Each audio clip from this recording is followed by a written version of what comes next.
Welcome to the Insurance Playbook Podcast, the show that pulls back the curtain on the insurance industry and gives you the stories, strategies, and insider tips you need to win. Sponsored by Spark AI Partners.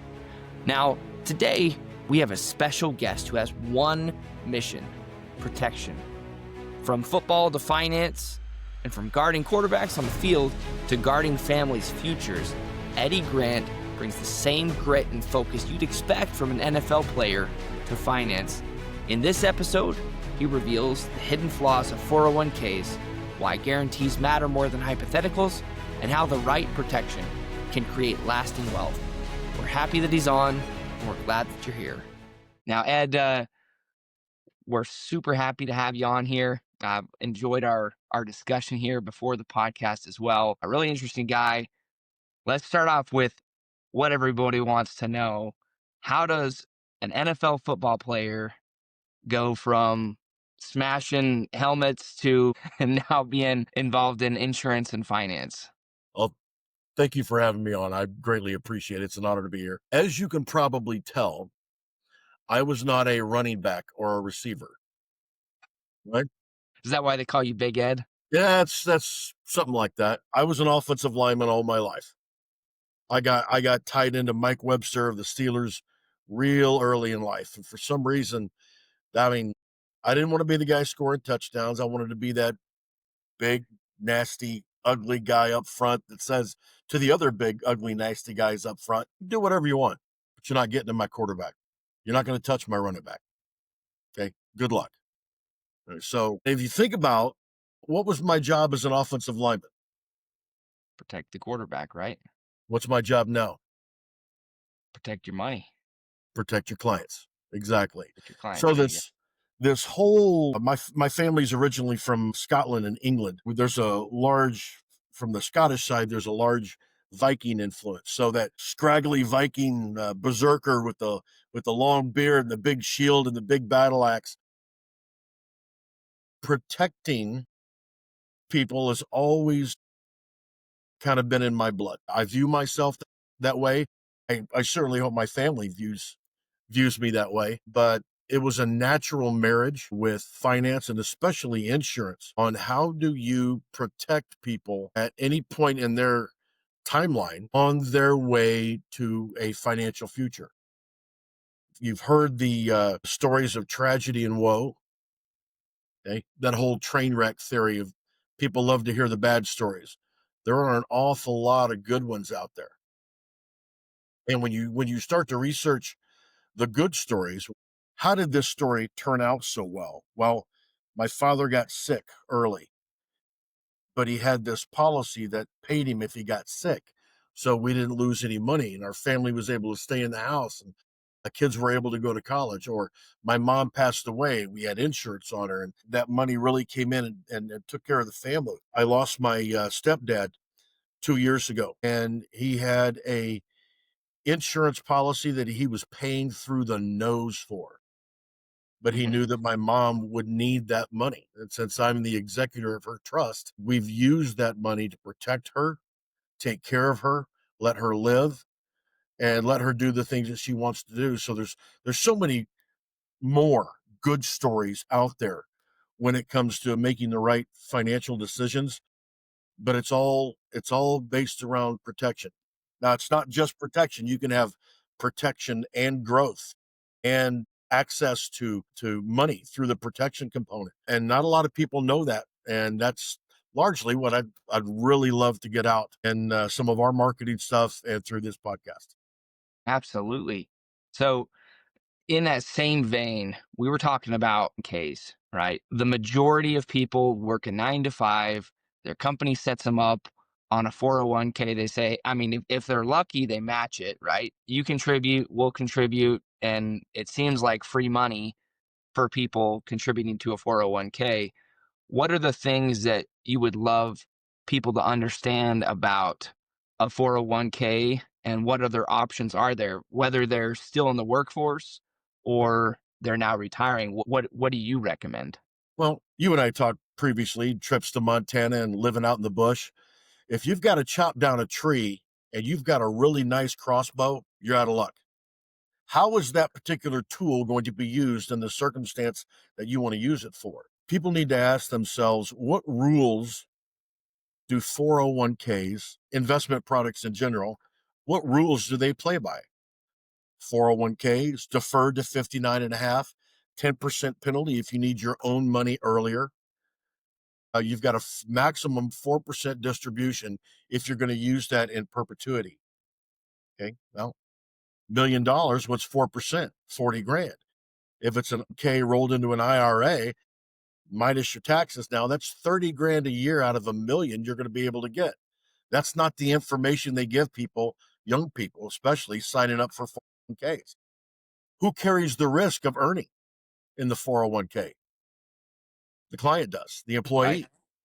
Right. Okay.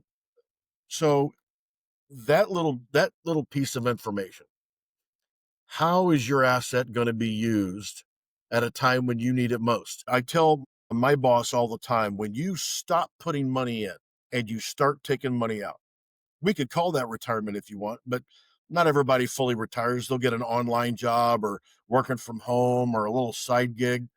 But when you stop putting money into assets and start taking money out, the dynamics of cash flow and earnings change dramatically.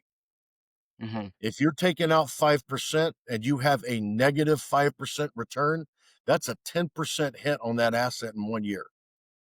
Okay. In order to get back to just even, the following year is going to have to be a 20% return in earnings.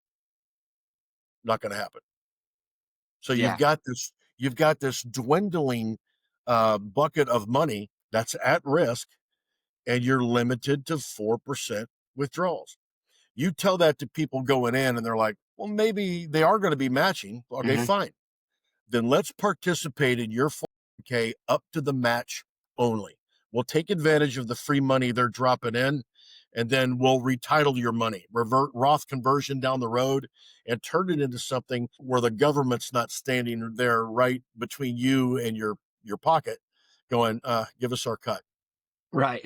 So I have a 17-year-old daughter. I started this like 19 years ago. And she would, when she was younger, 4 or 5, Daddy, what do you do? How do you explain financial advisor to a 5-year-old? Right. So I went back to football. Well, honey, your dad protects the people that hire him to help them with their money. Do you stand there with a gun? No. Maybe I should sometimes, but I protect them to make sure that their money's in the right spot so they can do what it is that they want to do. I don't want a husband and wife to look at their family and go, well, hey, our investments didn't do well this year. And now our vacation is not Disneyland. I bought a little ring pool and I'm going to fill it up with water in the backyard and I'll squirt you with the hose. Completely different experience, 2 different financial decisions made. One puts the client at risk, one gives them guarantees. That's one thing I love about the insurance industry. My boss likes to call it when you're talking about somebody's ROI, if you're talking about market-based assets, it's an HROI, hypothetical. When you're talking about insurance, it's a GROI, guaranteed return. Yep. I would prefer to live my life, especially with something important as other people's money. I would prefer to live my life under the guise of guarantees. Yep. Yeah, and I've gone back to the I guess a principle that hits home for me on, these investment based or like 401k versus annuity versus, other things. And I've asked, and this is very hypothetical, you're not going to have a 50% drop in the market and a 50% gain, right? But hypothetically, just for easy math, you had 100 grand in there.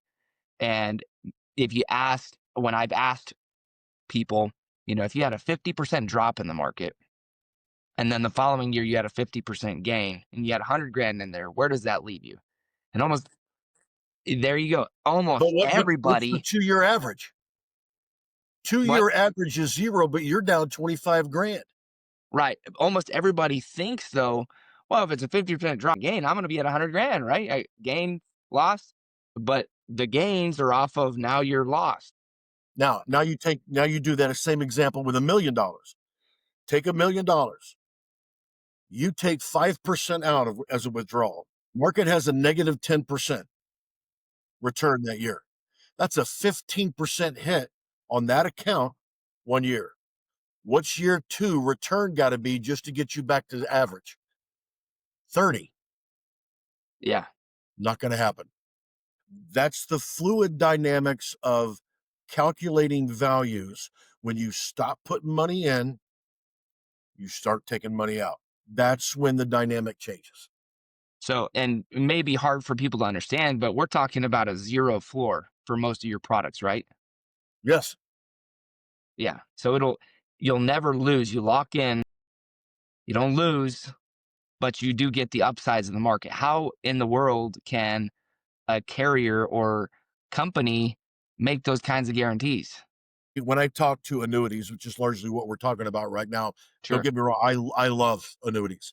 A properly structured annuity that gives someone, all right, you're going to put $100,000 in, you'll never lose the withdrawal base of that $100,000. Even if your investments go down, insurance company says, nope, $100,000. But then they provide what we call a ratchet. Okay. Year 1, okay, you earn 6%. Your new floor is that 100,000 plus 6%. That's your new floor. Can never go below that. The annuity only goes in one direction. Wouldn't you like an investment that only went up? What happens when the market goes down? Your annuity stays flat. Or you can go in and you can buy a annual guarantee. Guarantee me 5% a year. Okay. Well, I can calculate that number. Here's what you're going to pay for that guarantee in fees, but here's the return compounding 5% each year in addition to what your sub accounts make. So you start to show them this swing of, I can guarantee you that number right there. How could you possibly do that? That's what an annuity is. It's an investment wrapped in an offer or a guarantee from an insurance company. Mm-hmm. And once you help them explain how that works, like, oh my gosh, why doesn't everybody do this? That's a great question, because they've been taught all their life, when you get a job, see if they've got a 401k, start participating. Now, saving money in a 401k is better than not saving at all. But are there more effective and efficient ways grow a bucket of money and keep the government out of your pocket? Yes, there are. This is one question I ask every single client. Mr. and Mrs. Client, if we're going to build a future bucket of money for you, do you want that bucket taxable or do you want it tax free? We want it tax free. Everybody answers it the same way. And then I get to lean in and go, but that's not what you're doing. Yeah, my wife's 401k and my 401k. I've got an IRA from an old. Everything you got is qualified. Everything you got is market based. Okay. You're accepting the risk on all of it. And you're still limited to 4% withdrawals. Okay. 9 times out of 10, when I sit down with a client, before words come out of their mouth, my brain goes, I know what I'm going to find. I'm going to find various qualified assets, and the big gaping hole in the middle, they don't have any non-qualified assets, insurance, annuities. That's going to allow them, okay, to keep the IRS out of their lives and have some guarantees. Mm-hmm. Absolutely. I asked myself the question too, who stands to benefit with, I mean, anything in life, right? Why is it this way? Who stands to benefit? I would venture, I'm not a big history buff. I've not looked into specifically 401k, but if I were to guess, I would imagine that big corporations slash government came up with the 401k, right? And they Well, know how what did to, the 401k replace? Pensions. Okay. So after a little bit of education is done, because a lot of people don't even know the concept of pensions. So after a little bit of conversation and education to the clients, you can come across with, what I want to do for you is build you a pension. What? Pension. Let me tell you what that is. A pension means you're going to get paid an ever increasing amount every single year for the rest of your life until you die. Wow. That sounds great. Well, why don't we have those anymore? it got too expensive as people started living longer. Got too expensive for the employer to carry those pensions. So they came up with a 401k, what we call a defined benefit program instead of a defined contribution program, which was the pension. Mm-hmm. Now, the defined benefit program, okay, regardless of if the client is benefiting, will always benefit two entities, the employer and the IRS. When your market goes down and you're only able to take out your 4%, it's not getting you what it used to get you, somebody's still getting their share, and that's the IRS. Okay. Mm-hmm. These are the rules that we have to play by. And there's three categories: market-based assets, dividend assets, and contracts, which we know as annuities. Out of those three, each of them play by their own rules. Nobody knows the rules. So when you sit down and explain it to them, sometimes, nah, this is too good to be true. It's the rules of annuities. I'm not making this up. Right. Google what your maximum distribution for a retirement account should be. You'll find it's 4%. But the three common things, or as a Sun Devil, I should say, the three common things that are always prevalent in a qualified plan: government gets their money. Government gets their money. You know what the third one is? You guess.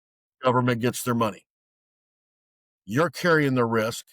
You're restricted to 4%. Can't touch it until 59 and a half. Okay. Well, what's the option? Okay. I want to be invested. I want to grow my money. How about a Roth? Great. How much money do you make? $200,000 a year. Don't qualify. Okay. If you do qualify, what can you put in annually? 7,000. Why is it restricted to I 7,000? knew that. Yeah. Why is it restricted? If that's the strongest, you defer all your money, you take it out of retirement tax free. That's the strongest thing available to individual clients from an investment The standpoint. government still needs their money But in a Roth, government doesn't get their money. That's why they limit you to $7,000. because they still need their money. Exactly. That's exactly right. Rule. It all comes back to rules. In the example that you gave, the $1 million, you had $1 million in a 401k, let's say, and you can take 40,000 a year, right? What You is take 40,000, but you're taxed on distribution, so you're lucky if you get 30. okay? So in that example, you net 30 out of $1 million there. Let's juxtapose that to an annuity or another example, a vehicle to put your money in. You have that same million. What does somebody net a year? Just a rough example. There's an annuity out right now that I'm very fond of. It's a variable annuity. So it is an investment, but once again, the annuity's wrapped in an offer. It's wrapped in a guarantee. The guarantee for this special annuity is not only does it have a floor, it has a ratchet, which means every year the market returns positive, you go up. That's your new floor. Okay. At 65, when you take your money out, it will pay 8.5% for life. So that $1 million that just got you 30, that $1 million in a 401k that just got you 30 grand after taxes is now doing 80,500. Same dollar amount. I can go in and I can make the investments inside of that annuity aggressive, just like your 401k. And if we've got the floor and the ratchet, why wouldn't we make it aggressive? Right. If your investments actually come down, you stay right where you are. We take advantage of the positive years. You know as well as I do, out of every 10, we're averaging about 3 negative years out of every 10. So for every 10-year period, you've got 7 years of growth, 3 negative years that aren't going to affect you in that program. And the insurance company is going to go 8.5%, not 4. Mm-hmm. That's a payout annuity. You've got other annuities that guarantee you can go buy 6-7% return, guaranteed. And then the payout's going to be based upon your age. You're going to get a lesser amount if you retire at 60 than you do if you retire at 70. Okay? 70 is going to have a much higher payout because you don't have that much longer to live. But there's so many other ways to fillet this.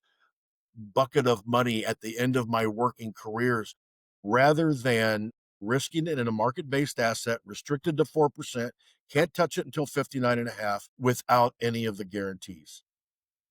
People don't need to do that. There's so much information out there. People don't know really what to trust and what to think.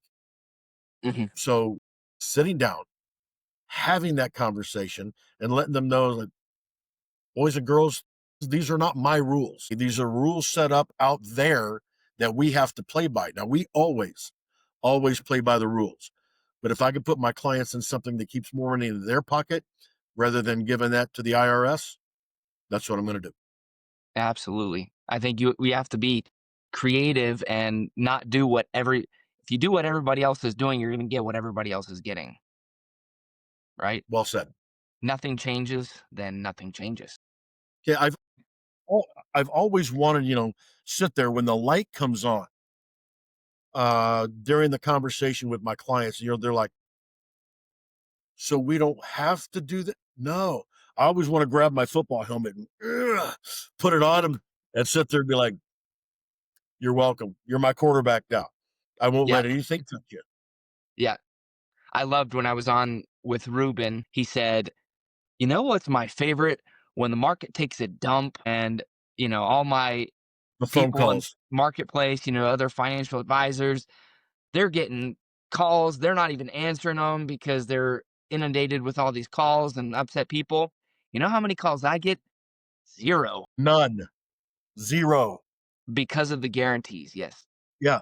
And if they're properly educated, the clients actually, when they'll, cup of coffee in the morning, click, and there's Newsline. A little troubling news off the bell this morning out of New York, where futures were down yesterday, and the stock market responded. Jim, why don't you tell us what's going on? Oh, Carrie, it's terrible down here. We had 1,000 points just over 3 hours this morning. My clients are like, doesn't affect me. Go on with your day. Yep. And that's a great feeling, knowing when as an advisor, when we see that 90% of our clients, they're not worried about anything. Hmm. So a lot of people would say, in this discussion, well, I'm young. I can take the hits. I can play the market for a little while, and I'd rather take a 10-15% chance of a gain than a guaranteed 5. Is that wise or is that not wise? Before his death in 1955, Albert Einstein was asked a question at a interview panel. And he goes, and then someone asked him, in your lifetime, what's the greatest invention you've ever seen? And without hesitation, he goes, compound interest. So you take that concept, that young person, I want to go try to chase that 15. All right. Let's do the Vegas conversation. Do you like to go to Vegas? Oh, yeah, I'm pretty good at blackjack. Okay. So if you go to Vegas tomorrow, what are you taking with you to gamble? Oh, I'd probably take about 500. Why not 5 grand? I don't want to risk that much. What you just said, Mr. Client, is exactly what my job is. If you want to go and chase that 15% return, let's do it with a smaller protected portion of your money. Okay, while I'm building you your compound interest and guarantees over here that will guarantee be there for you, let's take a little deal over here and we'll put that in the market for you. Okay. But here's my bet. Every time that little bucket goes over 20,000, you give me 10 and I put it in your guaranteed bucket over here. Okay. And then you can keep playing it all you want. But when you go to zero, I want you to give me a call. When you do your own investments and try to get to something that's going to reach out at 15, when the market has a 20% drop, okay, I want a phone call from you. Mm-hmm. Dang, Eddie, you were right. My Robinhood account or my TD Ameritrade is empty. Okay. Okay. It's not empty over here with what we're doing for you.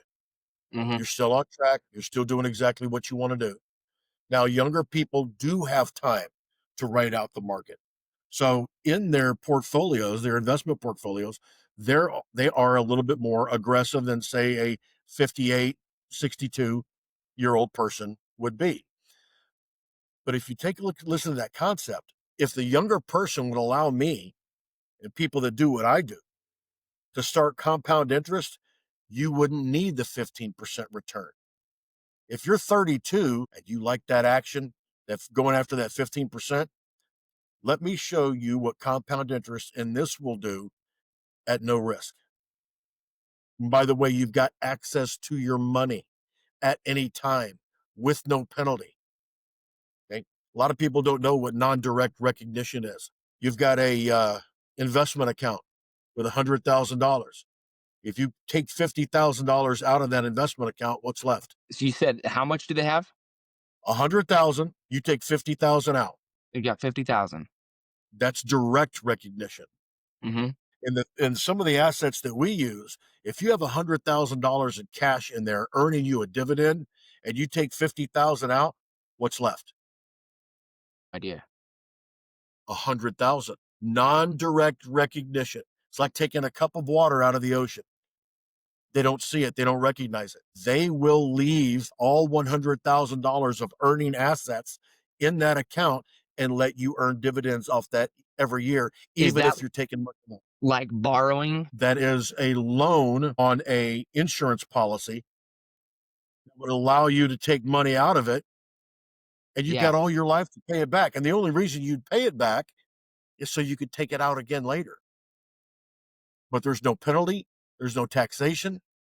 And if something were to happen to you and before you ever paid that back, and let's say we got your death benefit up to $2 million and you'd taken out 50,000, they'll just take 50,000 off of that death benefit when you're gone. But our whole goal is to actually have people use life insurance while they're still alive. Mm-hmm. We can do death insurance. We call that term. It's going to pay off if you die. But if you live, it's all going to go away. That money's gone. Yep. But compound interest inside of a properly designed life insurance policy is a magnificent financial tool. It helps the strength and health of other financial assets that you've got. It's your new emergency fund. Okay, so you don't keep 30 grand sitting in the bank doing nothing. Mm-hmm. It's earning for you. You can separate dividends on a whole life policy if you want. You could take money out without ever being punished, and your money will remain whole even though you're taking money out. Yeah. It's a beautiful thing. That's why they have, I mean, there's quite a few, they niche down, and it's the same concept. It's the same engine, right, that you're speaking of. And sometimes they call it a get out of debt vehicle or pay off your mortgage vehicle or, be your own bank. But ultimately it's that crediting of you're using your own money and still earning on it, which is incredible. So I've got a question for you, Ed, and I know we're getting close to out of time. There's a lot of people that join the insurance industry, and there's a lot of companies that say, hey, ask the questions and get the annuities. So there's a lot of new agents who know a rough concept of how annuities work and will get people's money to invest in them. What differentiates you and Ensign National Brokerage from another agent? What questions would a potential client ask a professional that would differentiate somebody who's new and you, and like, what is that performance difference? Well, the strength of Ensign is has always been and will always be our back office. American Heritage Financial and Advisors Excel. The only thing they do is evaluate product. I talk to clients. I have to tell stories. I have to navigate office finances, help with agents. My back office spends their whole day evaluating annuities. Now, just like there is with hair care products, right? Every so often, another company will come out with a new launch. They want to compete in the variable annuity, deferred income annuity, fixed indexed annuity arena. And they take a look at what's out there. And if we're going to put something out there that's going to allow us to compete, it better be pretty strong. So a new company will come out with or not a new company, but a company will come out with a new product that has a very impressive offer. When we have current clients and a new product comes out and we get educated on it, that would actually help our deferred income annuity clients. So that's when the phone comes out. Phone, Richie, got something I need to talk to you about. Remember that annuity we did 6 years for you? That was the best in market at the time we put it in. Well, somebody's come out with something a little bit stronger. Now, if my back office can go in there and prove that, we can 1035 our clients directly into a new annuity if it's going to benefit them financially. If there's a different offer, if there's a different earning capability, exchanging annuities is not that easy to do. But when a brand new product comes out and it can seriously help your clients, we rely heavily on our back office to educate us on when something new comes out, then go through our portfolio of clients and say, hey, what we did for you 6 years ago was the absolute best offer available. Something's new's out. Let me educate you on it and see if it's something that you're interested in. Well, yeah, Eddie, it fits our program timeline quite well. If you're going to get us an extra 2% growth in this and some long-term care protections with this new offer, let's go ahead and do that. All right, great. I'll get the paperwork started. Mm-hmm. So the strength must be, always has been, and needs to continue to be, flexibility. People on their timelines get involved with different concerns. Maybe 6 years ago, Richie and Joni were fine and healthy. Now Richie's got some things that he's dealing with and maybe didn't get a favorable diagnosis somewhere. Maybe we can't change to a new insurance product. So we need to find different ways to come in and help them, possibly long-term care, bump something up over here, protect them this way. It's always a flexible design based upon what the client's dealing with at the moment. I'd love to predict the future. There's only one thing I've ever come up with that helps me predict the future. My clients want more money, right? Yep. Okay. If we could put them on that pathway, I'm also manipulations on their timeline blown away here just easy. talking to you, Ed, about your title here. You're a case designer, and when people go to most any company, I'm blown away by you, Ed. The cases come to you. You design a case to help them with X, Y, and Z, and really help them in specific. It's not just putting a one size fits all and one and done. I think it's amazing what you're doing, and super glad to have you on. Good enough? Yeah.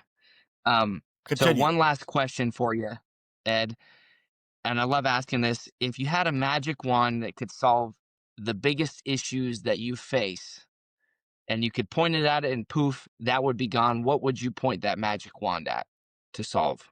Wow.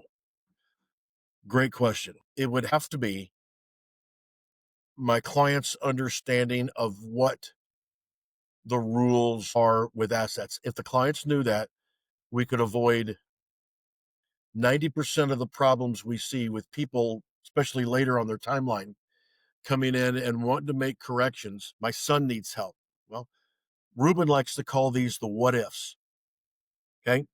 That's my job. I've got to ask the right what if questions. Well, what if this happens? Oh, that's not going to happen. Are you sure? Because I've had clients it's happened to. If we plan for it and it doesn't happen, you keep all that money. But if I could devise a plan that allows them to avoid some of those major pitfalls, we'll be in good shape. Love it. Love it. Definitely planning for all the contingencies, because that's what life is, and that's why we have insurance. Contingencies. We've wrapped that into a phrase called what if. What if this happens? What if that doesn't happen? What if you walk hand in hand into 90? What if Jim dies at 65? What if one of the kids gets sick? Mm-hmm. What happens? If we ask those questions, we're doing our job. Amen. Well, It was amazing having you on the podcast here, Ed. Blown away by the wealth of knowledge that you brought, and I'm sure anybody listening, any agent, can have a lot of takeaways. Whether they're selling annuities on their own, they can get it, and then also if there's anybody watching, they'll be able to see that you guys are the real deal at Ensign National Brokerage, and yeah, just thankful to have you on the podcast here. I'm honored for the invite, and I'm grateful for your time. Thank you for having me on. Absolutely. It's a pleasure. Well, guys, if you liked what you heard here, if this was helpful, then make sure that you leave us a review on the podcast, like it, share it, DM it to people who need to hear this, because that's how we get the word out. And just like Ed said, that's how we can transform what people think of 401ks and tax deferred, and just really how the wealthy build wealth and how they save it. Again, this was another podcast by the Insurance Playbook and sponsored by Spark AI Partners. We'll see you on the next one. Welcome to the Insurance Playbook Podcast, the show